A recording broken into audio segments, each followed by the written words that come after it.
Hello, and welcome to the Homewrecker podcast. I am the Golden Greek, Alex Arion, joined as always by my beautiful, lovely, gorgeous, amazing trophy wife, the lovely Monique. Monique, Hi. hi. Hi. How are you? I'm great. How are you? I'm I look at you fantastic. and I'm just like, man, I am great. Wow, that's pretty cool. That's how I feel. I like it. I I do like it. too. All right, Yeah. fantastic. So, what's new with you? What's going on? Busy, busy bee.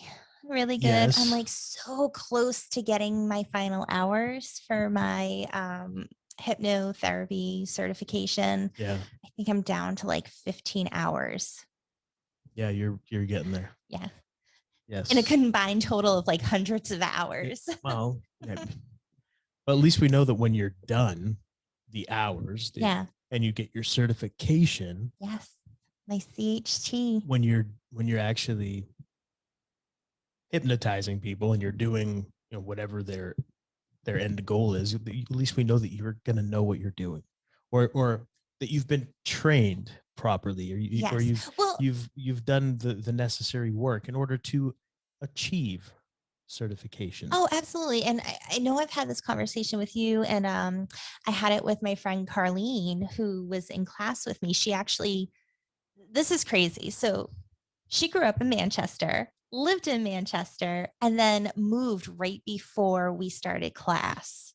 So So she she's moved originally this from year. New She's Hampshire. originally from New Hampshire. Okay. And like, it's just funny because we're into all the same things. And I'm like, of course she moves to Idaho. I'm like, figures. Like, I finally make a friend who like was here, but now she's not. But she's awesome. But we were having the conversation about certification, and just anyone can go on YouTube and learn how to hypnotize somebody, but it's what Sure. you do when you're there. And that's why like going to school and learning and actually putting the work in and learning how to help people, because everybody's different and there's so many ways that you can help somebody.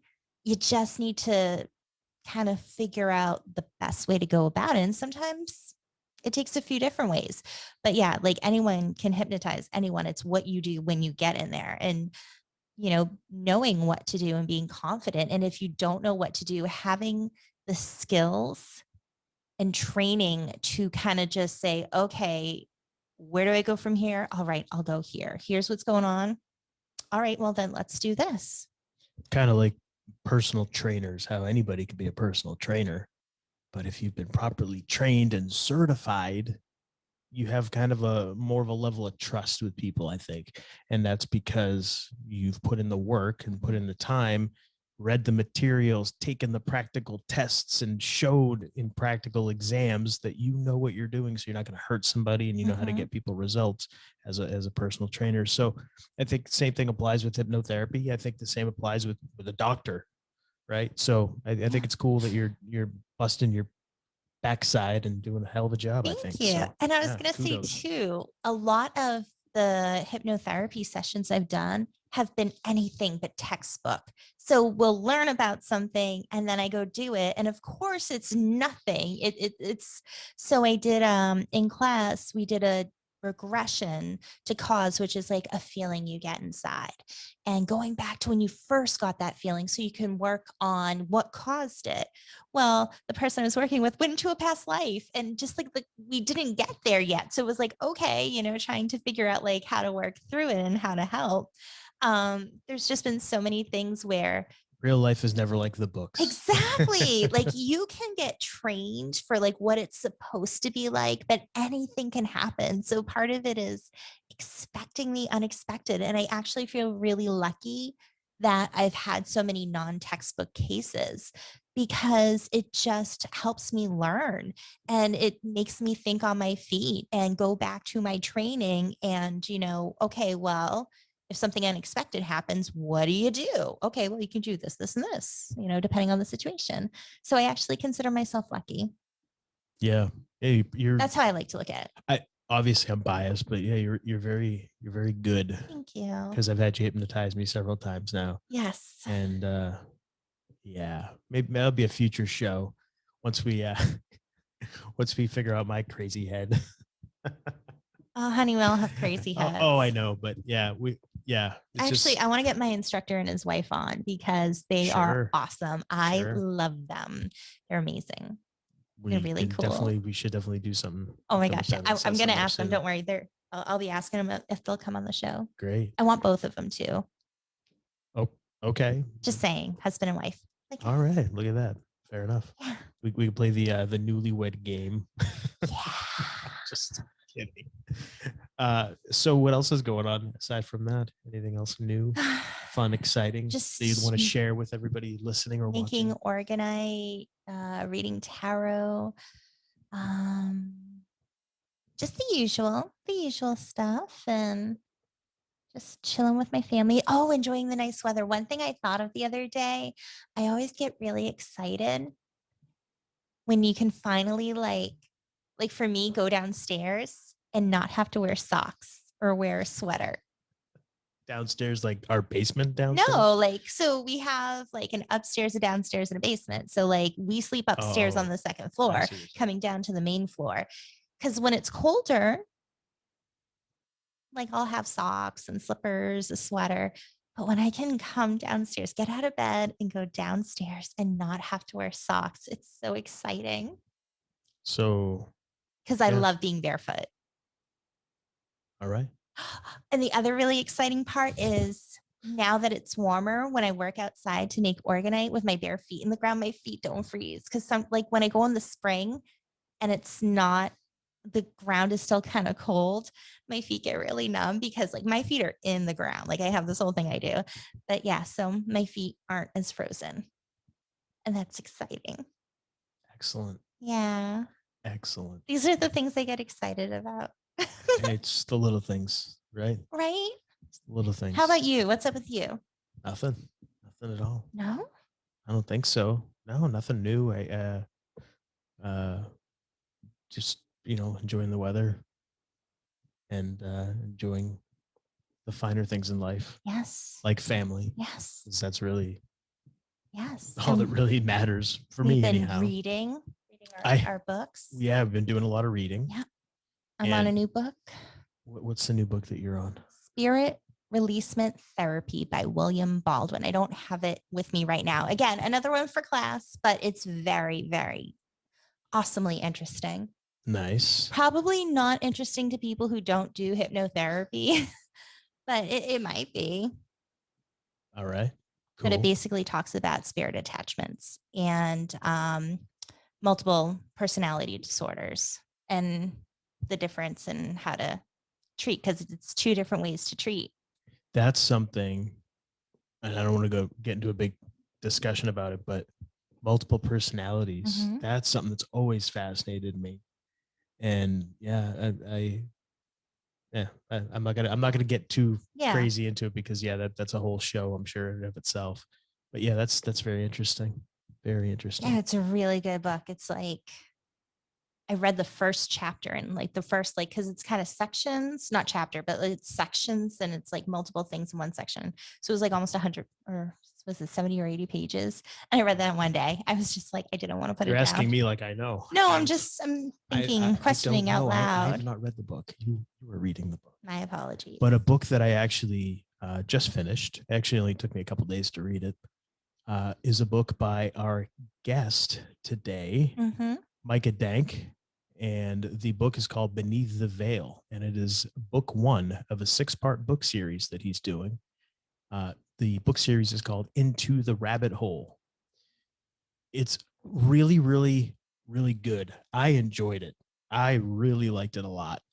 And it's definitely on my to read. I'm just working through reading for class right now. You have other things that are taking priority. I have, I think, like 12 books on my list to read. Okay. I feel like the dude in the Twilight Zone who's like, there's never enough time to read all the books. Yes. Yes. That's what I feel like. And I never thought I'd ever say that. That's one of my favorite Twilight Zone episodes. I never related to him. I was like, dude, just watch a movie. Yeah. And now I know. I know the feeling. I just want to read them all. And not just that, but then all the podcasts. There's so many awesome podcasts out there. Yeah. I don't have enough time There really to is do not everything. enough time in the day. There really isn't. But yeah. It's awesome.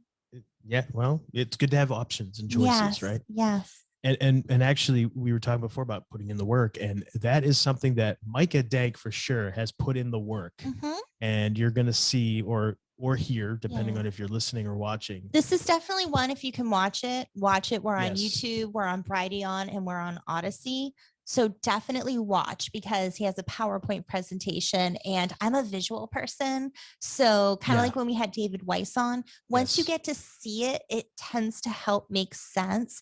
So seeing what he was talking about was certainly helpful. Absolutely. And what Micah has done is he has gone through and he has decoded the Bible, and essentially has shown through his research that the Bible it's an astrology text. Pretty much. That's pretty much what it is. And we're not religious. You know, we've spoken about that before. That's not something, you know, you were raised Catholic, I was raised Greek Orthodox. So we've heard all the Bible stories. I've never personally sat and read the Bible, you know, cover to cover or anything like that. But this was very, I'm trying to think of the right word. It was interesting, but and it made sense, and it was kind of like when he lays out everything, and he shows you exactly why what this means, what this means, and what this means, and then shows you the text and decodes it, and you go, oh, okay, yeah, that makes sense now. Okay, that's what they're talking about. Yeah. So it was very, I don't want to say mind blowing, but it was It was a different perspective. It was very, I think it was illuminating. All right, maybe mind blowing, I guess would work. Illuminating, sure. I didn't feel like my mind was blown. It was more just like, okay, yeah, this makes sense. It made a lot of sense. Let's put it that way. And I'm when he's laying out everything, I'm like, okay, he's right. Like I mean, that just, I can't. It's kind of like a lot of the things, like what you mentioned, David Weiss. When we had David Weiss on, you're talking about flat Earth or the globe, and just the different proofs, right? Nobody can prove the globe, but you can prove a plane, right? Like he was showing the different proofs and things. I can't see how anybody could look at what Micah presents and say that he's wrong. Well, if they do, I mean, I'd be interested to see how anybody would rebut. I'd be interested. Yeah, I'd be very interested to see how anybody could rebut what he's uncovered. No, definitely a lot of interesting work that he's put in there. Yeah. So why don't we get to it? Yeah, let's get to it. We just kind of let Micah go, and I was doing a lot of oh wow. I'm also trying to read the screen without my glasses, so I'm like squinting. But yeah, I mean, I'll tell you, very, very solid presentation. And like I said, when it was done, I was like, he's right. I don't know how you rebut any of that information. So without further ado, I'll stop talking and we'll get right into our interview with Micah Dank. Enjoy, everybody. All right, we are joined by author of the Into the Rabbit Hole series. He is an astrotheologist and Bible decoder. He is Micah Dank. Micah, welcome to the Homewrecker podcast. How's it going? Good. Thanks for having me. Awesome, man. We're excited. So we were just talking a minute ago, and I was telling you about how I finished reading your first book. Awesome. It's very, very good. And I've got the next one ready to rock and roll. I actually have books 2 and 3.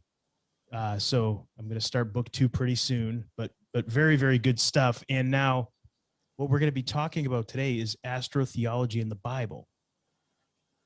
Right. And you've got a nice presentation lined up, it looks like. So we're ready to get rocking and rolling, getting into it. So let me ask you first, before we start, how did you get into all this stuff? So about 8 years ago, I had moved to, I'm from Long Island, and I had moved to Boston with someone who I'm no longer with, but I moved to Boston for a new job. And when we got there, the iPad had just come out, or the second one did with the camera. Like the iPad had just come out. And she would just be watching TV because we didn't know many people, and I would just be on the iPad just rolling down rabbit holes. And I came across this astrotheology stuff, and I was just blown away by it. And I studied it for months and months on end. And then what I ended up doing was at some point I was able to start, decoding things myself with it. So that's what I've been doing. And I wrote a book series basically about it. And that's basically where we are. Awesome. Yeah, very cool. I like with the book series, I like that you did it. You're putting this information out, but in the context of fiction. Yeah. I like that. I think that's really it's clever. Thank you. I like that a lot. I like that a lot. But yeah, why don't you go ahead and let's get into talking about this. Okay. So basically, we could start with me asking you guys, what do you think the oldest, let's say, writings are on Earth? I would, if I had to guess, I'd say hieroglyphics, right? I don't know because I don't trust history. I don't Yeah, believe well, anything. that's true. A lot of history. So yeah. How do we tainted, I think. know? But Yeah. yeah, I would say maybe Well, then they say, like cave drawings, I guess. Right? or Exactly. So hieroglyphics. cave Yeah. drawings. Yeah. Cave drawings would be it. So the Lascaux caves are 40,000 years old. And what they are is basically these, they went into these caves in France, in Lascaux, France. And what they did was they found all these animals etched onto the wall like this. You'll see the bull on the top. You'll see the bunch of lions on the right. You'll see the horse on the bottom. Astrology, the bull is Taurus, the lion is Leo, and the horse is Sagittarius. It's the man with the bow and the arrow. And what they did was they found these. And this isn't a representation of what the wall actually looked like. These are just pictures from them. But what they did was they saw where they were all located on this wall. And what they did was they brought in an astronomer who basically had a computer, who had a computer program, who was able to rewind the stars back. So they carbon dated the wall, and it was about 40,000 years, give or take 5,000 years. And what they did was they found that when they carbon dated the wall and they rewound the clocks back to that time period, all these animals lined up perfectly with the stars for where they were located. So they've known about astrology for at least 40,000 years. And these are supposedly hunting and gathering people who didn't really have much else. Right. So they knew all this stuff. Now, how this applies is it applies directly in the Bible. The Bible is just basically an encoded astrology story. There's questions you can ask, like how Jesus was able to heal the blind, how he walked on water, how he turned water into wine, why he had 12 disciples, why he was betrayed with a kiss by Judas, why he was dead for 3 days, why is his birthday on December 25th. All that is astrology. And all that could be answered with astrology. So basically, you have Genesis 1:14. Let lights appear in the sky to separate the day from the night. Let them be signs to mark the seasons, days, and years. And that's what the zodiac basically is. It's a giant clock. You have the sun, which tells you the time of day. You have the moon, which tells you the day of the month. And then you have the zodiac, which, based on how it's visible in the sky, tells you the month of the year. So it's just basically a clock that we're completely entwined into, and these ancients figured this out. So basically what I have to do is, in order for you to understand how to decode this properly, I have to explain the 12 zodiacs with you. Okay. Okay. And do you guys have any questions before I start? Oh, no, I'm ready. Yeah. Let's just dive in. I'm going to have a million when you're done, I'm sure. But all right. So you have Aquarius is represented by the man with the water pitcher. Okay. Okay. This goes back to Zeus, who made a constellation of a boy who poured out the water pitcher.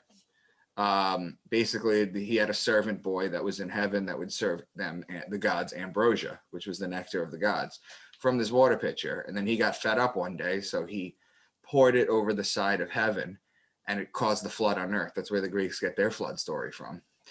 And so this is like this is like the flood story, like Noah, the ark, that story, right? This is where the Greeks get their flood story. This is the man with Aquarius. Okay. And Zeus, instead of punishing the boy, ended up immortalizing him as the man with Aquarius. So anytime you hear the word like Baptist, because this is how you baptize someone, is with a pitcher of water, and you pour it out onto their head. You hear Baptist, you hear words like fountain, you hear words like spring, you know, water related things. They're talking about Aquarius. Okay. And Pisces is the sign of the two fish in the water. So when you're talking about water again, you're talking about Pisces or Aquarius. Okay. And it's just up to you to decode to figure out which sign they're talking about. Aries is the ram. And in Aries, you have March 21st, which is the spring equinox. It's a 12-hour day and it's a 12-hour night. It's also the Passover. The Jews celebrate the Passover, which is the Passover when God passes over Egypt. And when God passes over Egypt, and it's the 10th plague, he kills the firstborn sons of all the Egyptians. But what it is in astrotheology is the sun passes over physically the equator, and it starts its trek back up to its height in the summer solstice. So what happens is the sun rises a degree starting on December 25th every day. Okay. Mm-hmm. Starting December 25th, it rises a degree. The next day, it'll rise another degree. The next day, it'll rise another degree. And it does that all the way until June 21st. Then in June 21st, what happens is it's in its height. It's the height of the sun. That's when the sun's in the glory. That's when the kingdom of heaven is on earth. And then for 3 consecutive days, it stays at that height. Then on June 25th, it drops a degree. And then it'll continue to drop an additional degree every single day until it hits December 21st, which is the lowest point. Okay. Okay. So basically, December 21st, the sun doesn't rise at all on its axis. So what happens is they said that the sun was dead.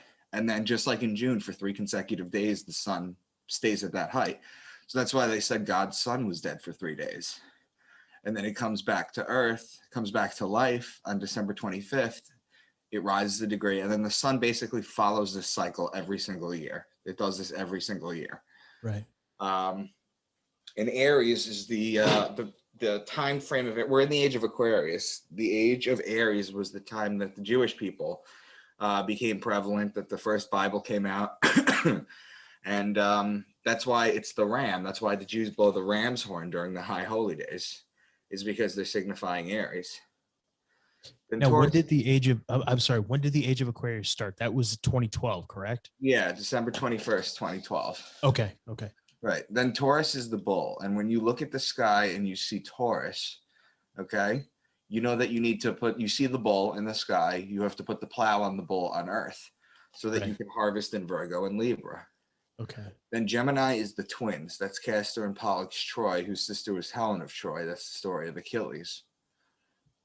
Then Cancer is the crab. It's the sideways moving creature. Remember how the sun rises a degree and then in June 21st, it stops and then it walks sideways. Yeah. The sun metaphorically walks sideways for 3 days, just like the crab.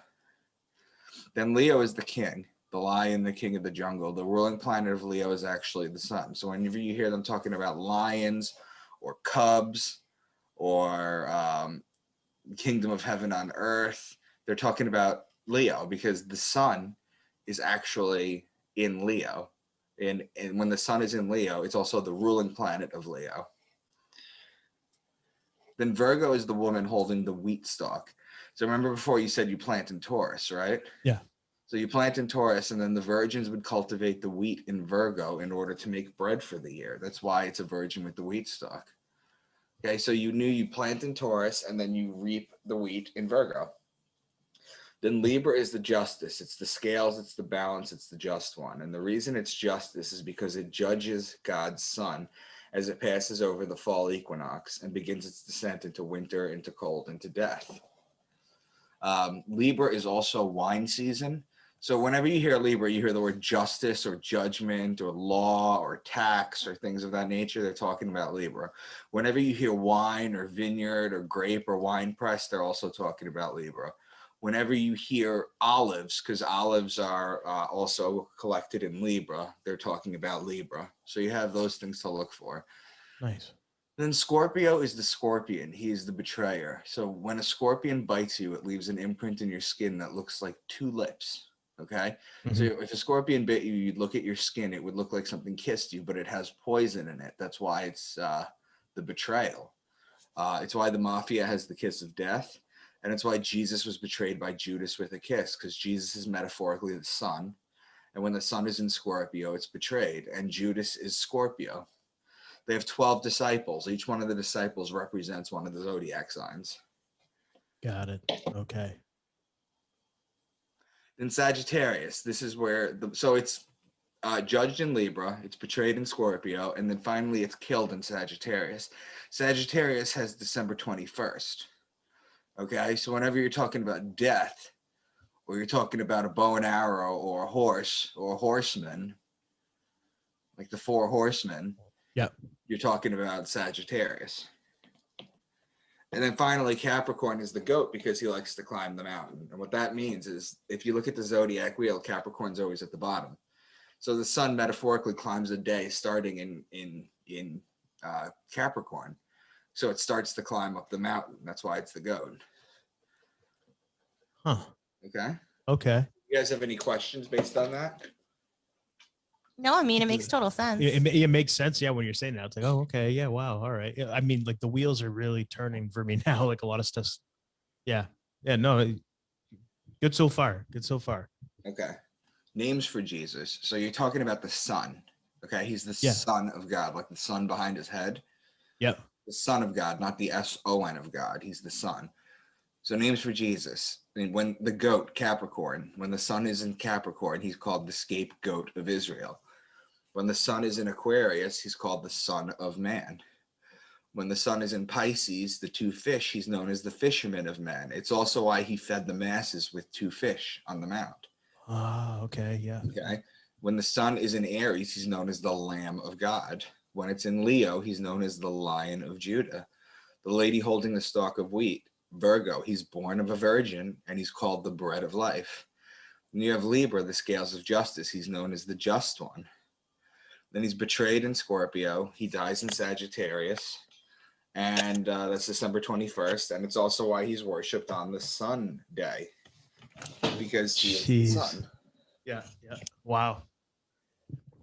So all the stuff they taught us in Sunday school growing up is all. Well, We've known it's it. a literal We've known that. interpretation of a book that's metaphorical. Yeah. Okay? Yeah. What they teach you how to interpret it literally when the book was never supposed to be taught literally.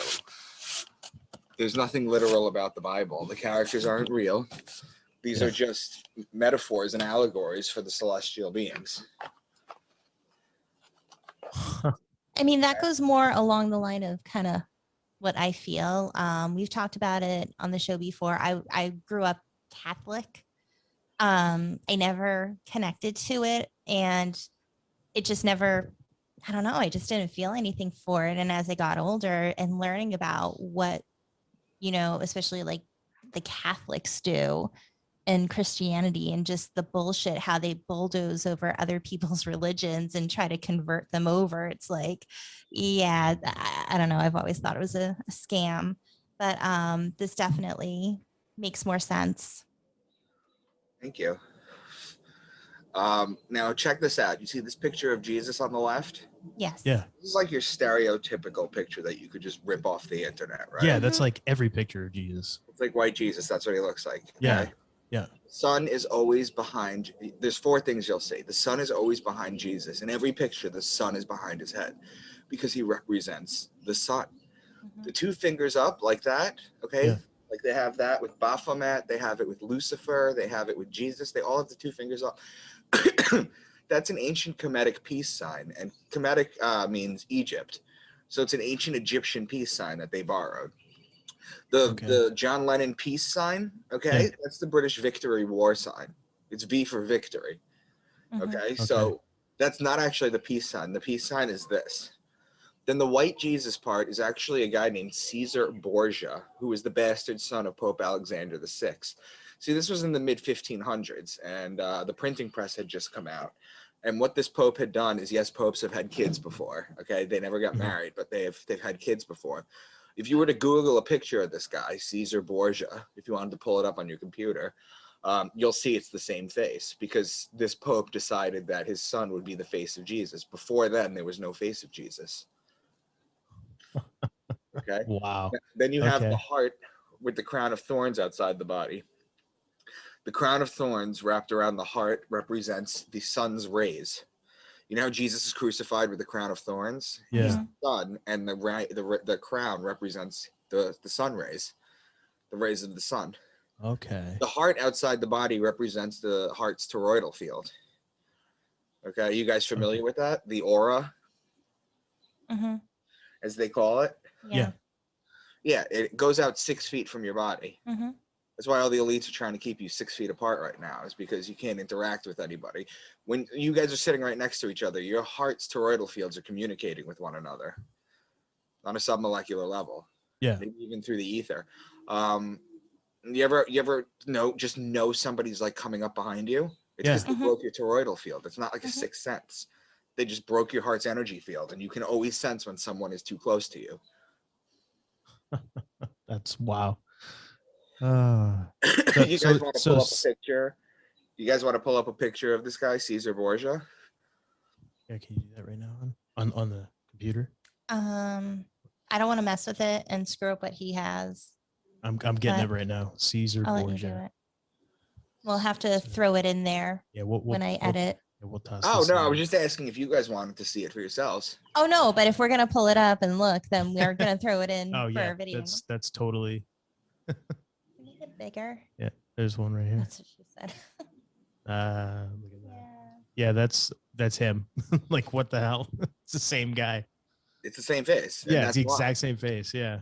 That's why. It's the same guy. That's crazy. Yep. And so that's the face of Jesus. There was no face for Jesus before then. And That's this Pope crazy. called his bastard son the face of Jesus. Good for him. Jesus is known as the light of the world. He's the only begotten son. He is the light of the world. Right. The sun is the light of the world. Yeah. Yeah. You know? Yeah. Wow. So we're going to start decoding them. Now, Okay. We're going to start decoding phrases. I gave you the keys to look for. Have you guys heard of the phrase pride comes before the fall? Yeah. Okay. Yeah. One of you guys, can you define it? Oh boy. I've heard it like I can say like how it has interpreted to me. yeah, yeah. Just like if you're prideful, then you're gonna fall. Like you always, something will come up where it basically it humbles you. Yeah, it'll knock you off your high horse Yeah. kind of deal. Yeah. Yes, that's exactly what they want you to think. However, do you know what a group of lions is called? A pride. Exactly. And pride is the lion. Lion is Leo. Leo is in July and August. That comes before the fall. So that's what it really means. I love it. Wow. Wow. Okay. This is the kind of decoding that you do with astrotheology. Micah 5:2, my namesake.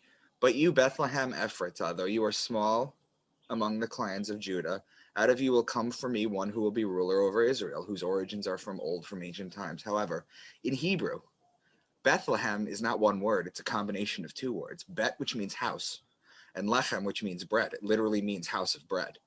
Okay? Well, Virgo is the lady with the wheat stalk. Each zodiac sign is called a house. So I don't know what your sign is, but whatever your sign is, it's the house of that. So I'm a Libra, so it's the house of Libra. This is the house of bread. Okay? So that's the virgin. So when they say that the Savior is going to come from Bethlehem, they're saying that the Savior is going to come from a virgin. Huh. Yeah, I'm a Libra too, and you're a Sagittarius. Oh, you guys are a good match. Yes, we are. Yes, we are for sure. You guys are definitely a good match. I'm happy for that.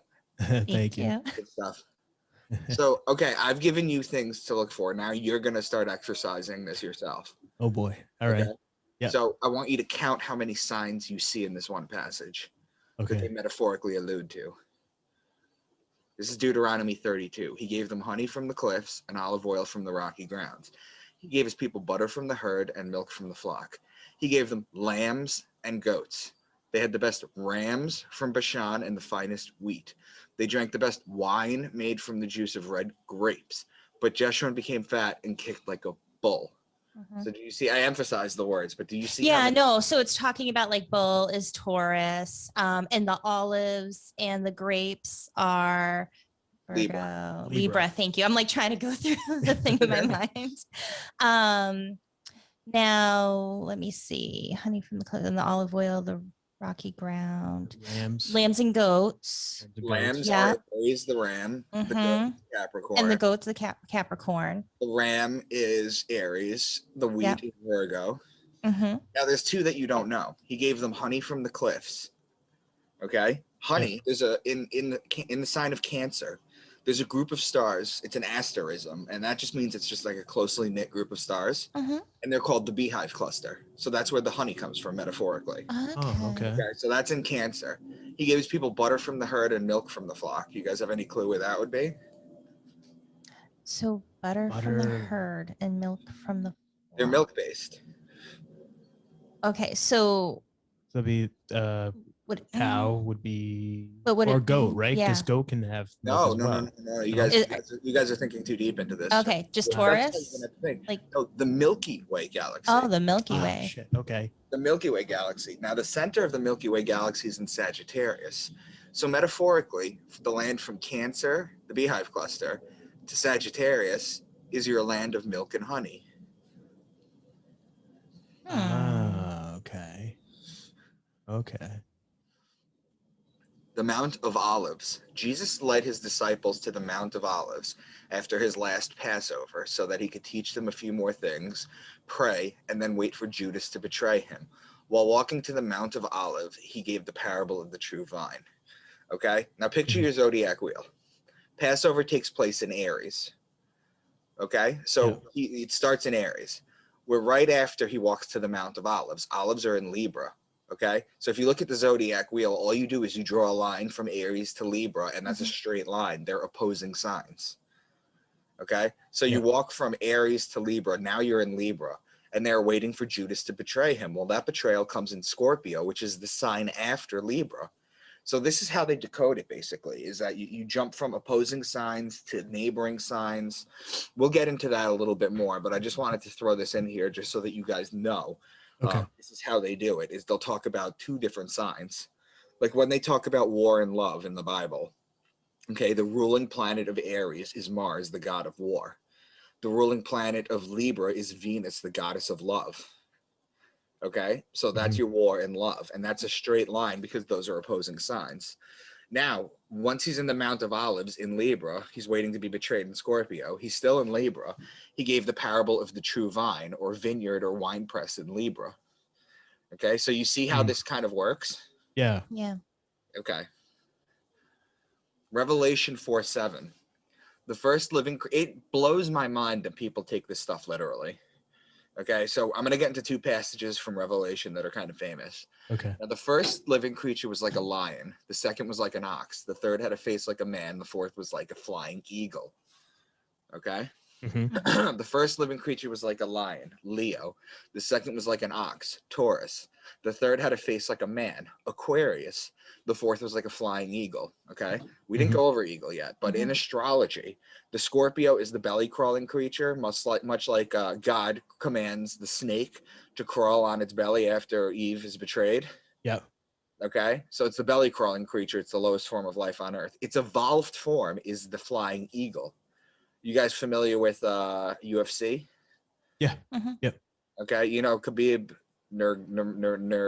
Yeah. Could be. Yep. Khabib. Do you know I what can't say his nickname last is? name either. It's no.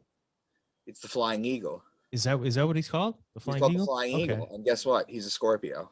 That's where that comes from. Okay. Okay.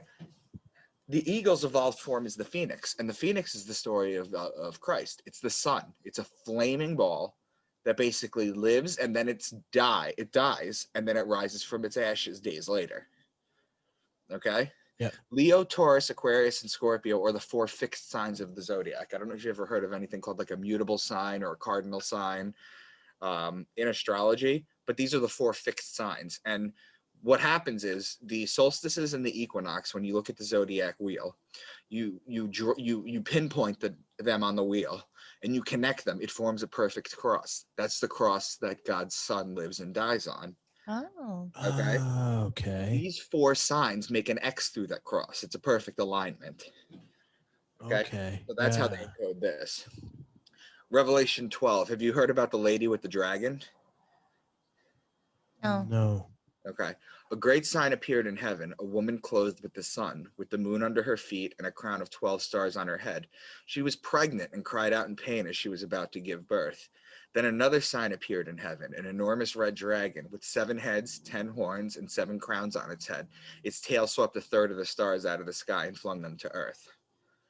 Okay, there's people who believe this literally, that there's going to be a woman in the sky and a dragon is going to roar at her. What?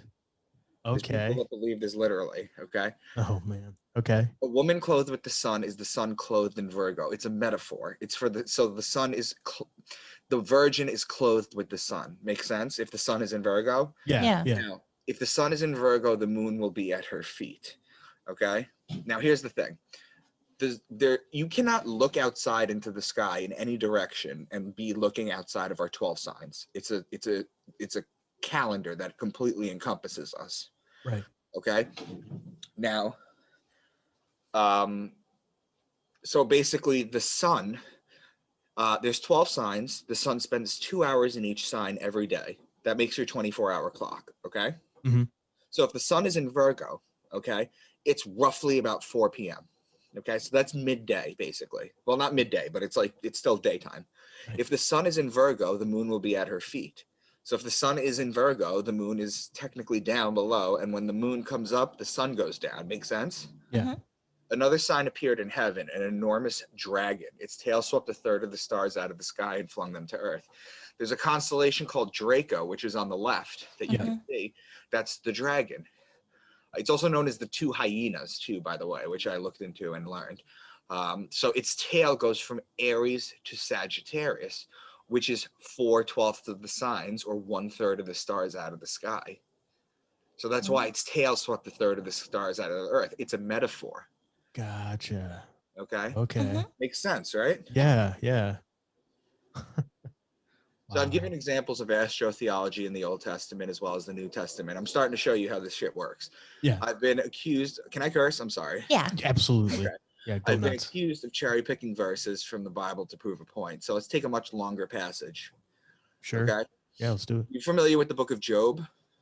I've heard of it, but I've never read So it it's or the anything. oldest book in the Bible. Okay. It's not the first book of the Bible, but it predates Genesis. It's the oldest story. Okay. Job was a righteous man.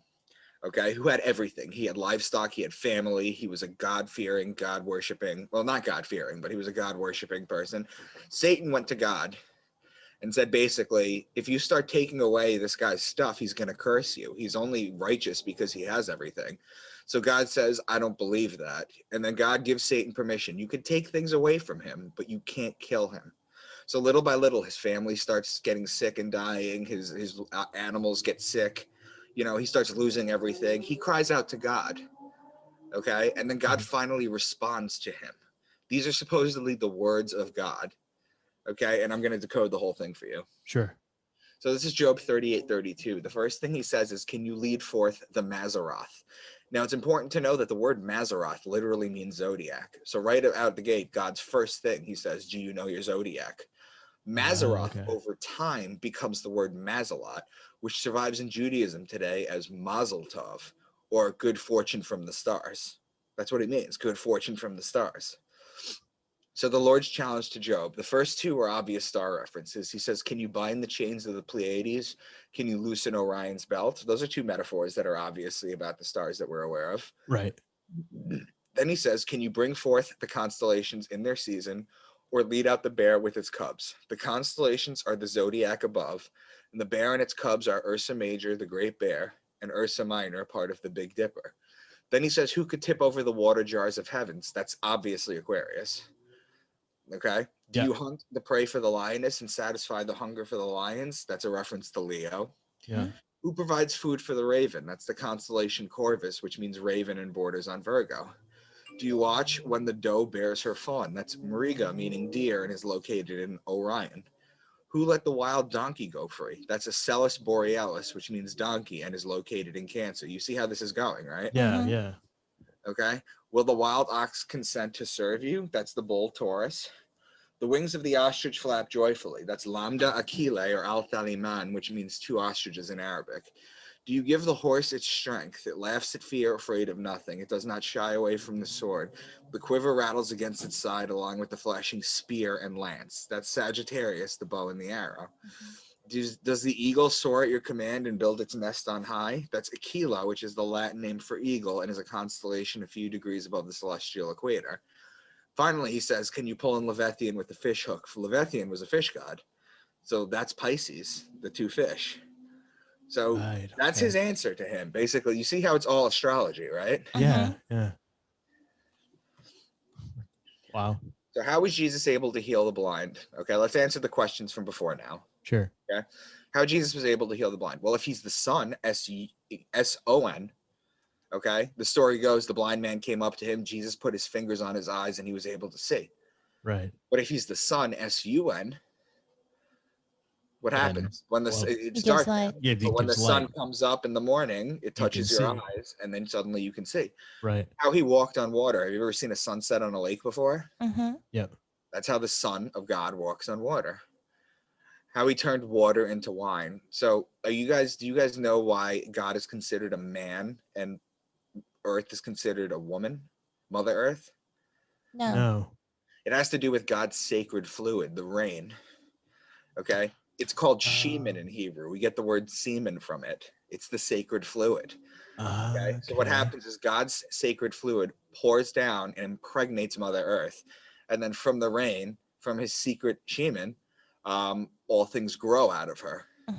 Okay, so it's a metaphor. Okay, yeah. Basically, remember in Taurus, that's when you plant, and that's also April showers bring May flowers. Right, right. So it rains and rains in Taurus, and then it continues to rain, and it rains and it rains, and then that's the water at the beginning, and then the grapes grow, and you crush them in Libra. That's how you turn the water into wine. Right. Okay. Okay. Wow. Why Yeah. he had 12 disciples. We went over that. Why he was betrayed with a kiss by Judas. We went over that. Why he was dead for 3 days. We went over that. Why his birthday's on December 25th. Now you guys know the answer to all that. Wow.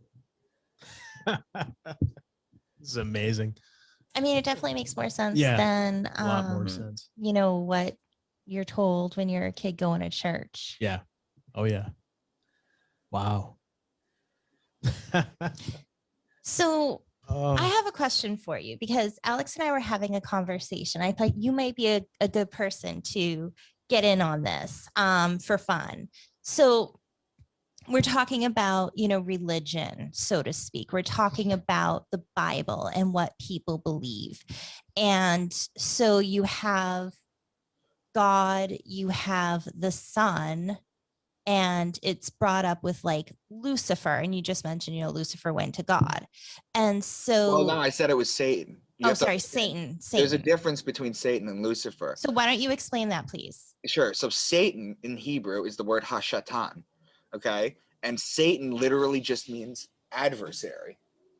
Okay. That's what Satan means. So two UFC fighters, two basketball teams, two competing in anything are just Satan to one another. That's all Satan means. It's just an adversary.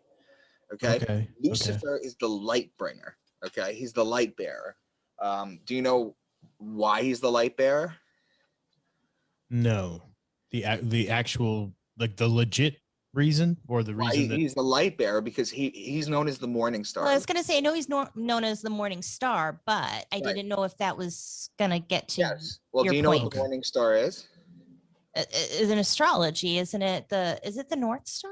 No, the morning star. Okay, so try this in the morning. Get up a little early. We do. Go outside and look at the sun rising. Yeah. If you look above it a couple degrees, you'll see a bright pinpoint light. Okay, that's Venus. That's the morning star.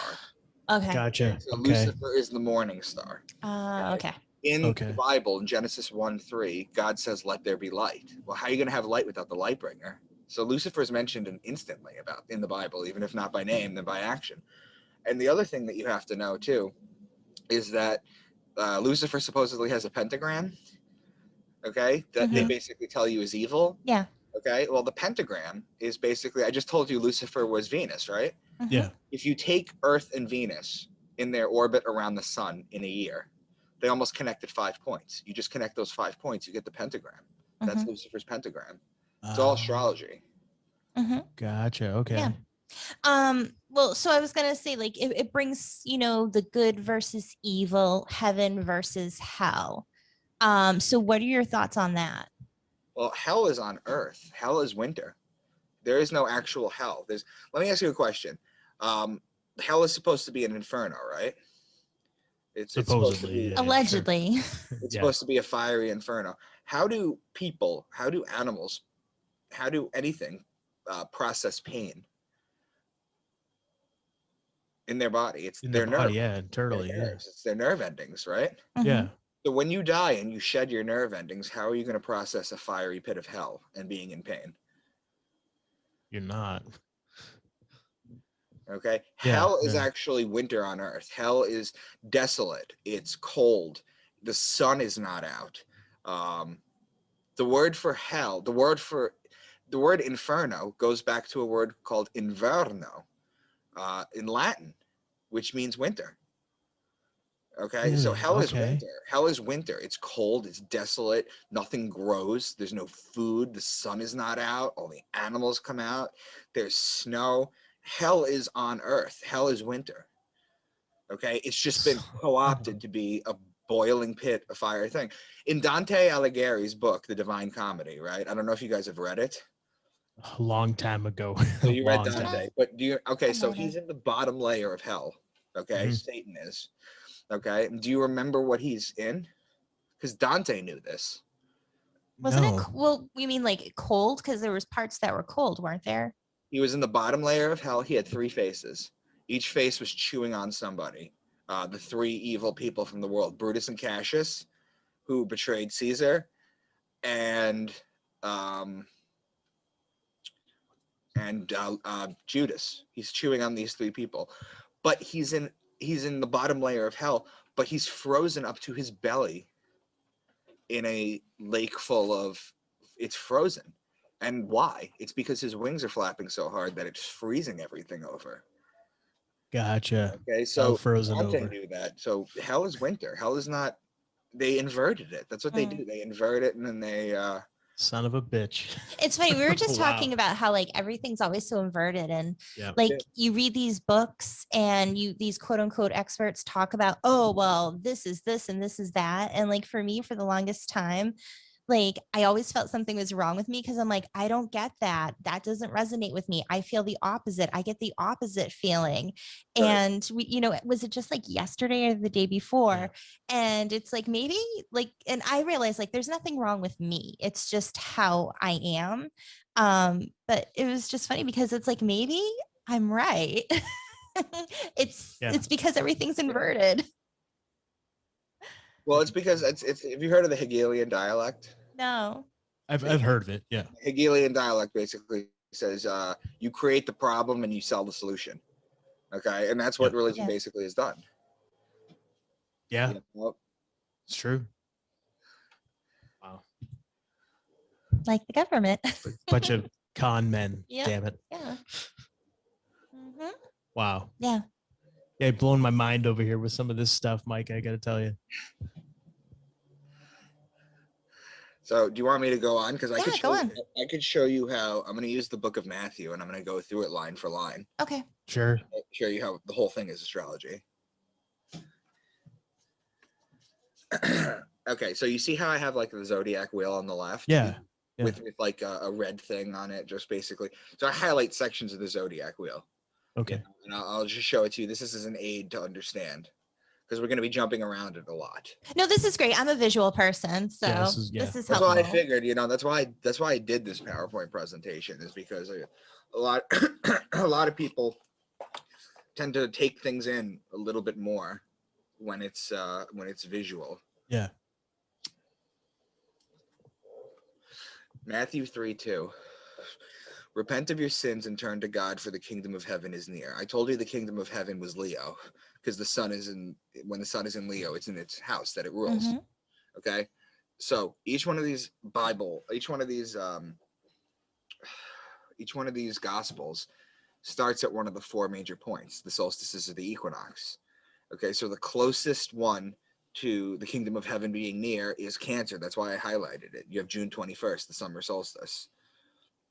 Okay. Yeah. Then this right here, you see these dividing lines between the signs? Yeah. Mhm. There's no real dividing line in the sky, but it's basically where one ends and one begins. Those are known as the firmament. You know how people tell you the firmament is a giant dome over Earth, over flat Earth or whatever? It's not. The firmament describes the division between these signs. There's a saying in the Bible, I forget where it is, and I probably should find it, that says that the firmament shows God's handiwork. Okay? Because it's where one sign ends and one sign begins. Okay. Interesting. Yeah. Now the next passage, Matthew 3:4. John's clothes were woven from coarse camel hair, and he wore a leather belt around his waist. For food, he ate locusts and wild honey. So if we take the most famous drawing of a man, Leonardo da Vinci's Vitruvian Man, and superimpose it onto the Zodiac, we can make sense of this. I just used the Zodiac. I just used the Vitruvian Man. You guys are familiar with it, right? Yeah. Yeah. Mhm. Yeah, I just used it, but you could really use like a dog from Paw Patrol, as long as it's like on the wheel. Yeah. You know, as long as it looks like this. Okay. Yeah. So Cancer being the head is where he eats the wild honey. You remember the beehive cluster? Mhm. Yes. So the head is in Cancer, so the mouth is in Cancer, so that's why he's eating the honey metaphorically. Okay. Yeah. I went up. Sorry. A little lower down on the body is the clothes made out of camel hair. Okay, so that's in Gemini, or camelopardalis. Camelopardalis. Yeah. Okay, is in Gemini. So right now you have the head and the upper body so far. Moving a little lower on the body, you get to his midsection right here. You see the line how I've drawn it? Yeah. Where you would wear the belt. Taurus represents the bull and the female is the cow, which is where you get leather for the leather. That's how you get leather. Right. Right. Regarding the belt, so that's how you get leather. But regarding the belt, Orion's belt sits between Taurus and Gemini. So next would be the baptism. So how are we going to go from the beginning of Leo to a water sign to signify the baptism? You would go across the zodiac. Cross signs, as I've already explained to you and given you examples of, are known as their signs opposing location. For example, Aries and Libra are cross signs. Here we see how it makes a leap from one firmament to the other, and it's important to know that when they're referencing a passage that's talking about a firmament, for example, with Cancer and Leo, if they're talking about the firmament, they could be talking about honey or they could be talking about lions. Okay, so if it's at the firmament, you could talk about either. When you're Okay. solely in a sign, you can only talk about that. Okay. So the man with the water pitcher is Aquarius, personified as John the Baptist with the water. It's important to note, too, that John the Baptist and Jesus are always 6 months apart. When you think about the fact that Jesus was born on December 25th and rises a degree a day, then that must mean that John the Baptist is born on June 24th and decreases a degree a day. That's why in John 3:30, John says, he must increase, but I must decrease. Okay. It's also why St. John's Day is on June 24th, exactly 6 months apart. See, they set it for you and they don't even tell you why. Mhm. So the next story is the temptation of Jesus. So we're going back to the Cancer Leo firmament of July 24th. This is simple. He's in temptation for 40 days. So just count 40 days. It takes you to September 2nd, which is right in the heart of Virgo. The virgin with the wheat stalk. What does the devil say? Matthew 4:3. If you are the Son of God, tell these stones to become loaves of bread. Okay. Here we see the mention of the bread, which tells you that the sun is in Virgo. Okay. Yeah. So you're in Virgo.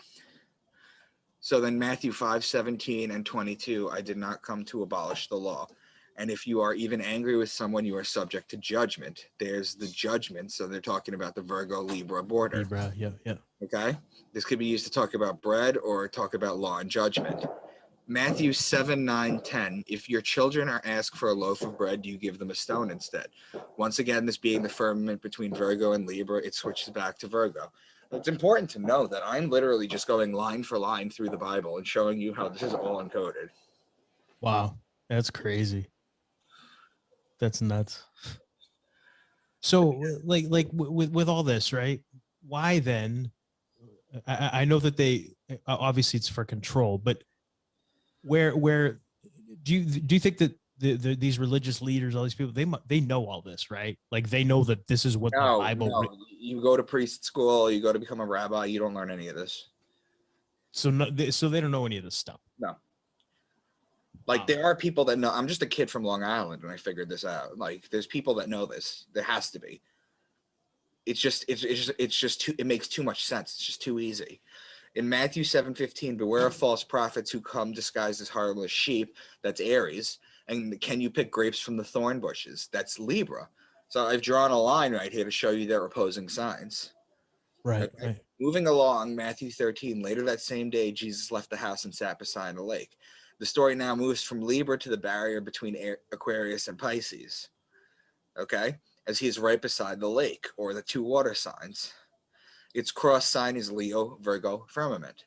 As it's across from Virgo, the wheat stalk, the grains, is it ironic that the next parables are the wheat and the weeds, the mustard seed and the yeast? Moving right along, the next is the fishing net parable. So we go back across from Leo, Virgo to Aquarius, Pisces. Mhm. Then Gemini is the sign of the two men, technically twins. However, there's just a short mention of brothers in the next passage. He's just the carpenter's son, and we know Mary, his mother, and his brother James, Joseph, and Simon and Judas. Okay, this ends in the firmament of Gemini, Cancer. How do we know this? Because the very next story is the death of John the Baptist. Remember, the death is in Sagittarius, December 21st. Right. Okay, so yeah, so that's that. Then Matthew 7:14, 17, 32. But we only have 5 loaves of bread and 2 fish. The 2 fish are Pisces. It's the sign of 2 fish. Mhm. Yeah. 5 loaves of bread, or Virgo, with the bread. Okay, those are opposing signs. Wow. This is the cross of God's Son. This is what it looks like when you connect the solstices and Oh, okay. Yeah. Yeah. Look at that. The next is Libra, which is the law and wine. Remember, what stories do we get now? The story of the temple tax, the unforgiving debtor, divorce and marriage, and the parable of the vineyard worker. It's just so simple. As you can see how they're basically encoded now. Next is Scorpio. So we were in Libra. Next is Scorpio, the betrayer. This is where Judas betrays Jesus with the kiss. And then here's where Jesus is crucified on the cross. So you're in Scorpio, and then you move to the next sign, Sagittarius. And that's the book of Matthew. Wow. Wow. Look at that. That's crazy.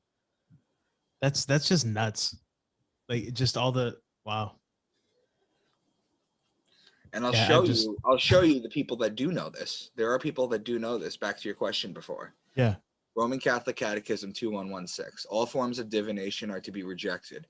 Recourse to Satan or demons, conjuring up the dead, or other practices falsely supposed to unveil the future. Consulting horoscopes, astrology, palm readings, interpretation of omens and lots, the phenomena of clairvoyance, and recourse to mediums, all conceal a desire for power over time, history, and in the last analysis, other human beings, as well as a wish to conciliate hidden powers. They contradict the honor and respect and loving fear that we owe to God alone. So they tell you that astrology is evil, but the whole book is astrology. So they know this. Wow. This is the Roman Catholic Catechism. No kidding. Well, I feel like they always like that's their job, is to take all information and convert it to what they want people to believe. Yeah, they want you to believe this literally. Yeah. Knowledge is But power, the thing right? is, and sadly, people believe it. Unbelievable.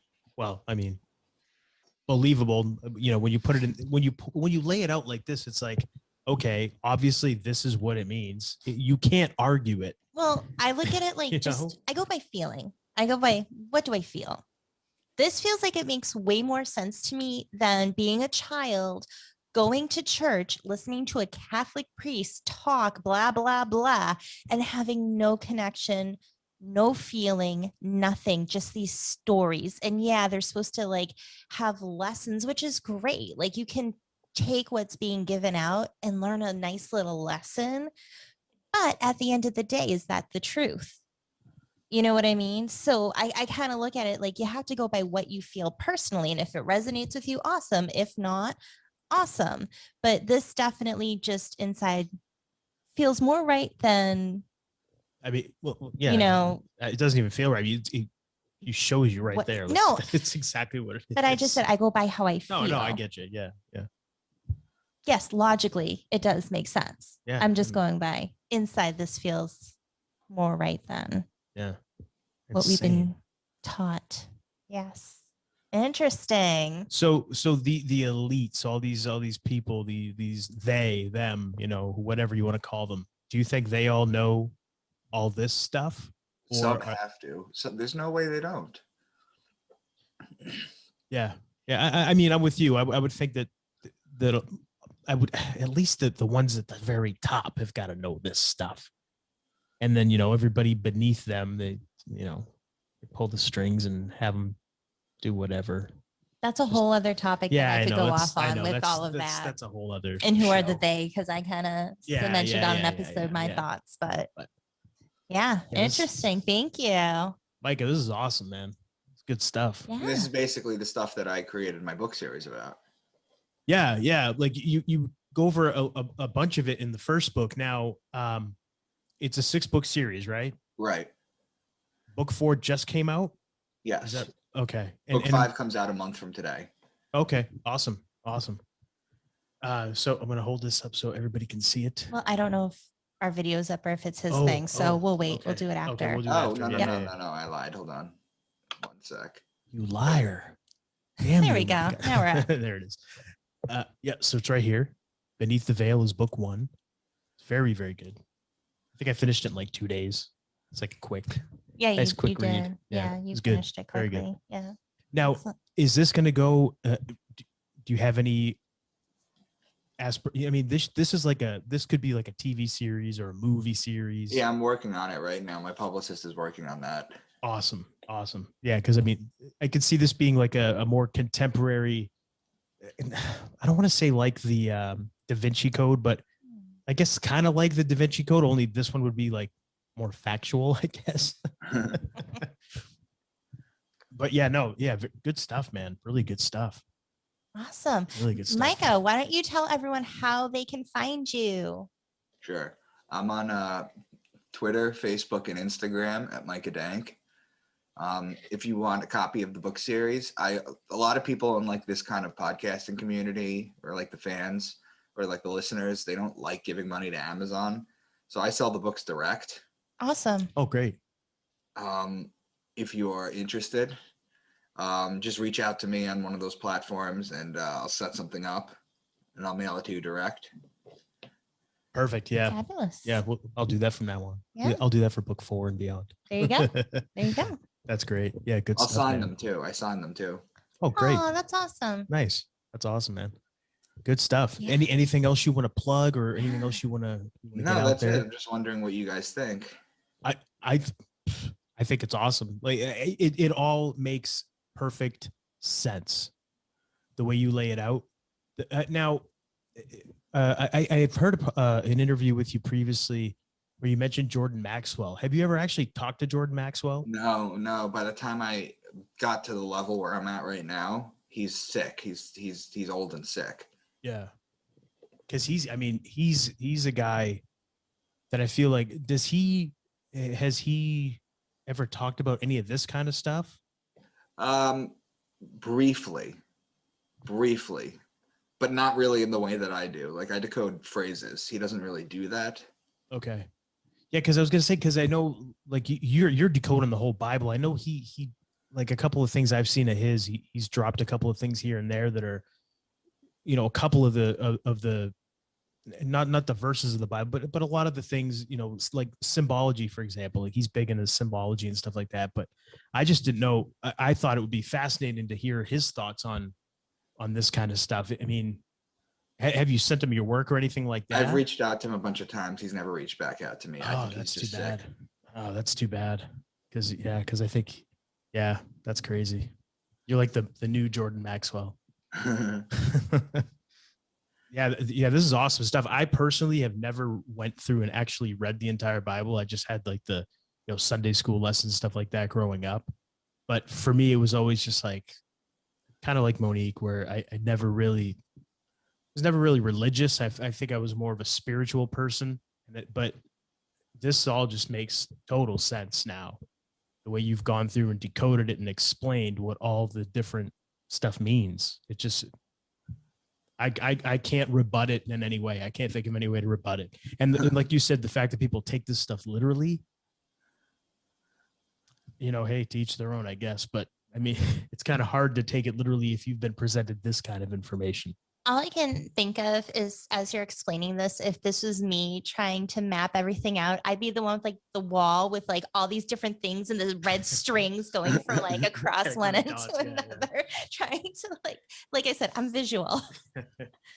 But yeah. But Yeah, no, very awesome. interesting. Yes. Thank Yeah. you so much. Thank you for taking the time and sharing with us and our listeners and watchers too. Yes. Yes. Excellent PowerPoint. Yeah. Good Thank stuff, you. man. Yes. So we'll make sure everyone knows this is one to watch. I Yeah. appreciate it, guys. And what was I gonna say? We'll set something up. We'll do it again. Maybe I'll show you guys the Book of Revelation. I could do the Book of Enoch. I could do the Enuma Elish. So you've gone through and done all of it. Yep. Wow. Excellent. Cool. Very good. We'll have a part 2. Yeah, that'd be neat. For sure. Excellent. Awesome. Thank you so much, man. We Thank really appreciate it. you. Thank you, guys. I appreciate it. Thanks for having me on. Thank you. All right, man. Take care, Micah. Take Take care. care. Thanks again. Bye. All right. We're back. Yes. So yeah, that was again, like I said before. I Very don't know how interesting. I don't know how you hear that. Well, I think it's one you definitely have to watch and just see how everything is illustrated, how everything's laid out, especially if you're a visual learner or a visual person. I don't know how you could look at that and say, that's wrong. That can't be right. I mean, I know people that will do that, of course, because they believe a certain thing, but remember, like Crow 777 always says, belief is the enemy of knowing. And I completely believe that. Well, I look at it this way. Or feel that, I should say. I look at it this way. We're not Bible readers. We're not religious people. No. But we look at it and we go, okay, yeah, this makes sense. This is Yeah. cool. But if you do read the Bible, if you follow the Bible, if you take it literally, I would say after listening to it, maybe just kind of look at it and say, okay, these are the lessons I receive when I read the Bible. What are the lessons? What do I learn here when I look at it this way? And maybe try to find balance with it if it resonates with you a bit. Maybe that's one way to look at it. I was very clear with how I feel about organized religion, especially the Catholic Church. And I don't resonate with that. And especially learning what I've learned about the way they just try to take over other beliefs, religions, ideologies, and try to just convert people. It's a numbers game to them. To me, a numbers game isn't about faith. It's not about love. That's about control. And so it makes sense, what is their control with astrology? What kind of control does it have? I don't know. I mean, well, what do you mean? What's their control? No, I just why like would because they man want wants to that, control. mean? You can't control the stars. Can you control? But you can control man. Like man can control man. Right. So of yeah, course. I just look at it like there's nothing to control with that. But it makes me wonder because I don't think outer space is what they say it is. So it makes me wonder, maybe there's more. Maybe it's another layer of the onion being peeled. So if this is what the Bible is really talking about in the stars, what are the stars? I don't think that whoever wrote the Bible knows what the stars are. I don't think. Maybe Yeah, perhaps. I don't know. I'm just saying, like, I don't think it's what we're being told it is.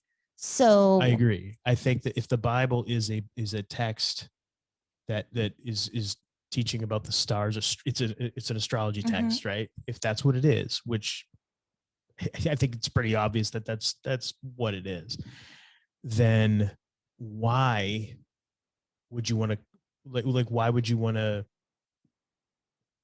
say that it's not that? It's because you want to have that information for yourself because knowledge is power, right? To, like you said, to control. That's really all it comes down to is control. So yeah, why would you want to? Who's going to fear the stars, the beautiful stars they see in the sky? Who's going to fear the sun? Right. They want people to be afraid, heaven and hell. Because, well, what's fear? Fear is a mechanism of control. Yeah. If you're afraid of something, exactly. then You're more easily controlled. Look at the world today. No, exactly. But yeah, so I kind of look at it like, again, have an open mind. I should have said that in the beginning, but have an open mind. And yeah, depending, everyone has different, again, beliefs. Yeah. And that's, and again, look, anything I say, anything a guest says, I can't speak for a guest. So scratch that. Anything I say, anything he says, make up your own mind, make up your own opinion. We've been saying it, I think, since we started the show. It's like, you do your own research, you see what works with you, right. And I'm not one who cares what people say. I don't get offended because they're just words. Yeah. So sticks and stones, baby. If anything I say offends somebody, tough. That sounds like a you problem. I hate to be that way, but that's just kind of how it is. I mean, I say what I feel, what makes sense to me, and if it upsets somebody or whatever, well, I don't listen to the show if I've upset you that much. That's okay. An off button. Yeah, right. Yeah, so if I've offended anybody by saying that, we still send love to you. Yeah, of course. Yeah, of course. That's never changed. I still feel that we should the lessons that are taught in the Bible, the lessons, the moral lessons, I guess. Mm-hmm.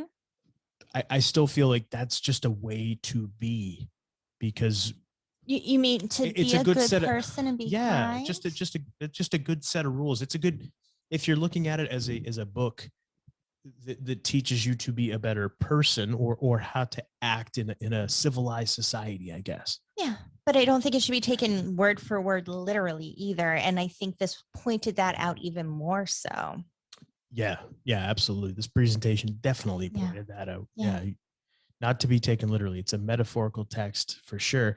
And I think that's a pretty widely accepted, I think, viewpoint, but maybe not. Maybe there are still people out there that think that the sky will rain fire or whatever else it has been talked about in the Bible. I don't know. Well, what I thought of though when we were talking about beliefs. It's like, there is one thing I truly believe in. What's that? Love. Yeah, of course. I believe in love too. Do you remember that song? I can't remember the band. It was like, I believe in a thing called love. Just listen to the rhythm of my heart. Remember that song? Like, he goes like really high. Yes, I'm trying to remember who. And they were like, was it back in like the 2000s, early 2000s, or? What was the name of that? I can't remember the name, but that, like, I got that in my head. The Darkness, wasn't it? The Darkness, is that what they were called? Yes. Okay. Yeah.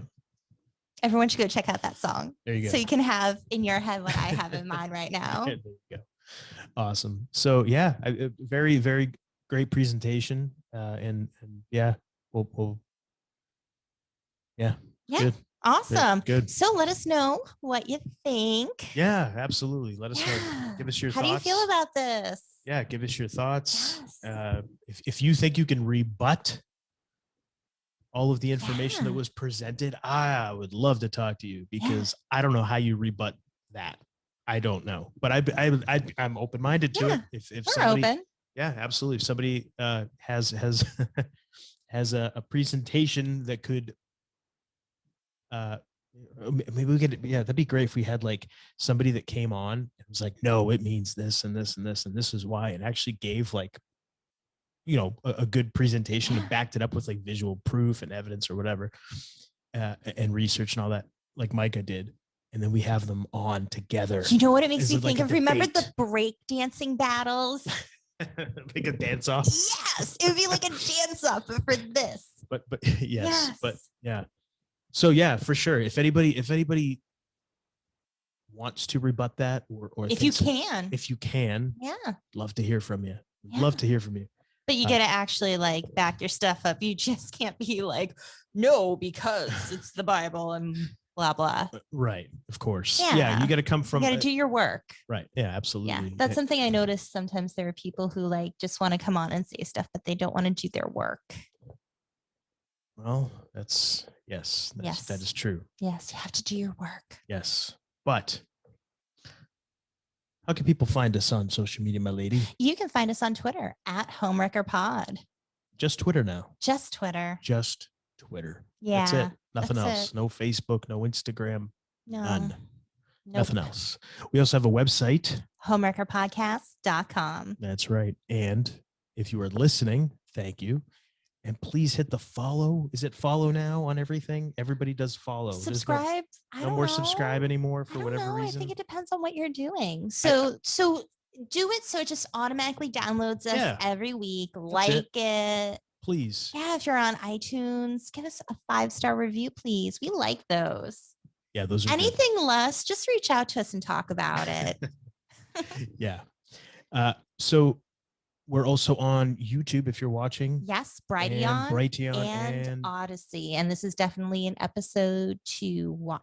Yeah, for sure. This is an episode to watch. Yeah. Absolutely. Mhm. I think people will still get something out of just listening, of course, but it definitely, if you're a visual person, Mhm. It helps. Yeah. Yeah. I love how we're saying this all now after the presentation. I said it before. No, I know, but We're just reiterating. just reiterating. In case somebody listened and they want to go check out the video and look at the stuff. Absolutely. That's cool. Yeah, absolutely. Yeah. And how can people find you? You can find me on Twitter at _Monique Giselle with 1 L _ and my website, tarotbymonique.com, and my Etsy shop, Wonders by Monique. And I'm doing a little something special. I put a post out, was it yesterday? I made some new orgonite. And what I might start doing every once in a while, I'm doing it now, is I have so many items that I will make available for my Twitter followers if they want to buy it before it's available in my Etsy shop, because sometimes I have stuff that I don't release right away. So if somebody sees something and I don't know what I'm going to like put it out, because I have to like do all the pictures and descriptions and all that. So it's not always right away. So if you see something you like and you don't want to wait, you can DM me and I can give you the information and you might be able to buy it before it's even available on Etsy. So that's a little something different. I thought it'd be fun. So you make a piece, yeah, and you're gonna make it available. Yeah, like I'll take some pictures. Like you're gonna make it available once I, like, right I took it out of away the mold. to Yeah, people like Twitter followers. Yes. I gotcha. Mhm. Okay, and then only on Twitter. Only on Twitter, and then later.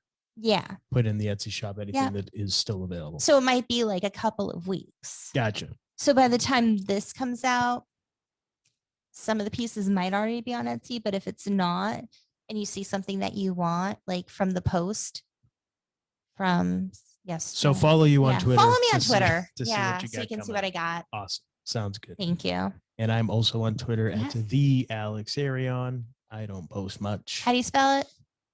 Spell what? Arion. Arion. For anybody that doesn't know. And also you can check out alexarionfitness.com. Also, it's in the show notes. And everything is in the show notes Yes. as well. Yes. So there you go. Absolutely. Bada bing, bada boom. Mhm. Anything else, my lady, before we sign off? What do we have coming up? Anything you want to mention? God, I'm Do you so want to do a excited. teaser, or do you want to just say, I'm so excited, and then we just We have a talk about it? couple things coming up I'm super excited about. We have a special bonus episode coming up that we're going to record with our friend Ketsu Ban Yeah. from the Wrong Warp podcast. I'm really Yes. excited about that. Do you want to say what that is? I don't know. Should Okay. we wait? I'll just say that we have an exciting bonus episode coming out. It's gonna be fun. Yes, it's gonna be yes. fun. And- Oh, and I love him. He's a sweetheart. Yeah, he's a great guy. Yes. And do you want to say what it is? No, you go right ahead. Thank you. Coming up, we're going to do an episode on the Scranton Strangler. Yes. Who was he really? For you Office fans. Yes. From The Office. If you enjoy watching that, even if you never watched The Office, it might just be fun to listen to us. It could be, yeah. Or you could just like go watch it and know what we're talking about. Yeah. We have a week. I think I was telling you before, The Office is now, I think it's more popular now than it was when it was actually airing on TV. Yeah, you mentioned that. And I think there are more people that watch it now on streaming service. I think it's only on Peacock now, but I know it was on Netflix before that. And Yeah, I think it's like one of the most streamed shows of all time or something funny. like that. It's awesome. It's like It's a great show. one of the one shows we watch. Yeah, I don't know how many times have we watched that show now. It's How like long have one we of the been together only for? shows that we watch, and Yeah. and it's like kind of one of those things where we just go through from start of season 1, and Go then all two, the way and through, go all the way and through, now it's and on back. Peacock, and so They do, yeah, on Peacock. they have they're- extended. they think they call it super fan episodes or something. I think that's what they're called, and they're kind of splicing in deleted scenes, and they're calling them extended cut episodes. Yeah, like the so, first episode was what, 40 minutes long, almost like 38 minutes. Yeah, Yeah, it was, yeah. but I liked cool. it better because it kind of gave. it's pretty Yeah, neat. It's pretty yeah. yeah. So anyway, if you're a fan of The Office, we're gonna be talking about the Scranton Strangler. Yes. And who was the Scranton Strangler? Was it George Howard Scub? I don't Tune in know. to find out Yes. and Yeah. hear our thoughts Yes. as we take apart a fictitious show and have a lot of fun with it. Why not? Yeah, We absolutely. just want to have fun. That's it. right? That's what it's all about. Having fun. All right. So until next time, I am the Golden Greek Alex Arion, joined as always by my beautiful, lovely, gorgeous, amazing trophy wife, the lovely Monique. And you've been listening to the Homewrecker podcast.